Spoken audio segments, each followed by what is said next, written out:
মই ধ্ৰুপদী ভাষাৰ যিটো স্থান সেই স্থান অসমীয়া ভাষাই লাভ কৰাৰ কাৰণে সঁচাকৈয়ে আনন্দ পাইছোঁ। আজি ৰাতিপুৱা খবৰটো পায়েই মই আনন্দ পাইছোঁ যে এইটো উৰিষ্যাই যেতিয়া পাইছিলে উৰিয়া ভাষাই সেই সময়তে পাব লাগিব বুলি মই কাগজত লিখিছিলোঁ যে অসমীয়া উৰিয়া ভাষাই যিটো পাইছে স্থান সেই স্থান অসমীয়া ভাষাই পাব লাগে। কিন্তু সেই সময়ত আমাৰ বোধ কৰোঁ কাম কৰা মানুহৰ খুব অভাৱ আছিল আৰু সেইটো কোনেও নাভাবিছিল। গতিকে ধ্ৰুপদী ভাষা হ'লেনো কি লাভ হ'ব এই কথাটো বহুতৰ মনত নাই, বহুতৰ মনত পৰিষ্কাৰ হৈ নাই।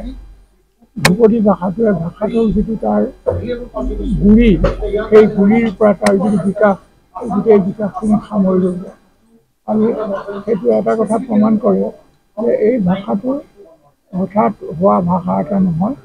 এই ভাষাটোৱে তাৰ নিজৰ যিটো গুৰি সেই গুৰিটো বহুত পুতনৰ পৰা আহি এই অৱস্থা পাইছে।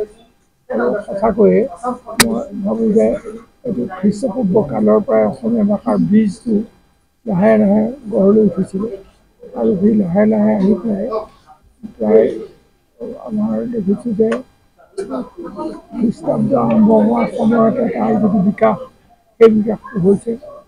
আমাৰ আখৰৰ বিকাশ হৈছে, আমাৰ শব্দৰ বিকাশ হৈছে, ভাষাৰ বিকাশ হৈছে আৰু এনেকৈ সি সমগ্ৰ উত্তৰ পূব ভাৰতবৰ্ষৰ এটা খুব গুৰুত্বপূৰ্ণ ভাষালৈ ৰূপান্তৰিত হৈছে।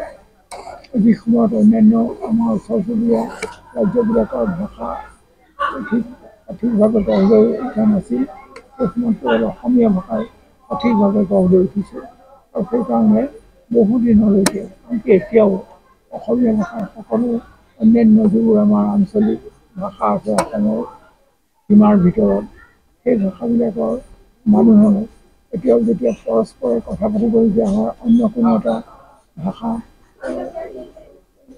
লোকৰ ভাষাৰ লোকৰ লগত এতিয়া তেনেকুৱা অসমীয়াতে কথা পাতে।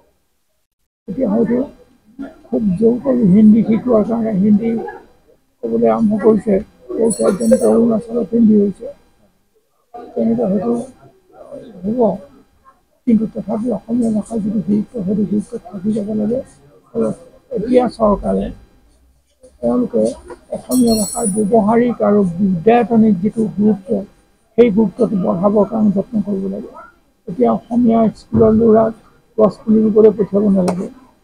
অসমীয়া স্কুলৰ ল'ৰাক অন্যান্য আমাৰ ইংৰাজী মাধ্যমৰ ল'ৰা স্কুলৰ ল'ৰা ছোৱালী স্কুলত যেনেকৈ শিক্ষাদান কৰে ৰাতিপুৱাৰ পৰা গধূলিলৈকে আৰু ক'তো বন্ধৰ তেনেকুৱা নাই, গছ পুলি ৰুবলৈ নপঠিয়াই আমাৰ ল'ৰা ছোৱালীক ঠিক তেনেধৰণে উচিত শিক্ষা দিব লাগিব, সময় উপযোগী শিক্ষা। তেতিয়াহে ধ্ৰুপদী ভাষাৰ যিটো গুৰুত্ব সেই গুৰুত্বটো তেওঁলোকেও বুজি পাব আৰু ভৱিষ্যতৰ কাৰণে ই এটা আদৰণীয় বস্তু হৈ থাকিব। জুবিন গাৰ্গৰ গীতসমূহৰ ওপৰত আধাৰিত গানে কি আনে নামৰ এটা সুন্দৰ অনুষ্ঠান আপোনালোকৰ ওচৰলৈ আহি আছে অতি শীঘ্ৰে। অহা 15 আগষ্টৰ পৰা ধেমাজিৰ পৰা প্ৰথম অডিশ্যন আৰম্ভ হ'ব আৰু সেই অডিশ্যনৰ যোগেদি বিভিন্ন কণ্ঠশিল্পীসকলে যিসকলে এই অনুষ্ঠানত যোগদান কৰিব বিচাৰে তেওঁলোকে এই অডিশ্যনৰ যোগেদি আগবাঢ়ি আহক আৰু জুবিন গাৰ্গৰ বহুত ভাল লগা গান আমি সদায় শুনি আহোঁ আৰু আপোনালোকৰ যদি ভাল লগা গান থাকে জুবিন গাৰ্গৰ আপোনালোকে গাই ভাল পায় তেন্তে অডিশ্যনত যোগদান কৰক। মোৰ ফালৰ পৰা আন্তৰিক শুভকামনা থাকিল এই সম্পূৰ্ণ অনুষ্ঠানটোলৈ। ধন্যবাদ।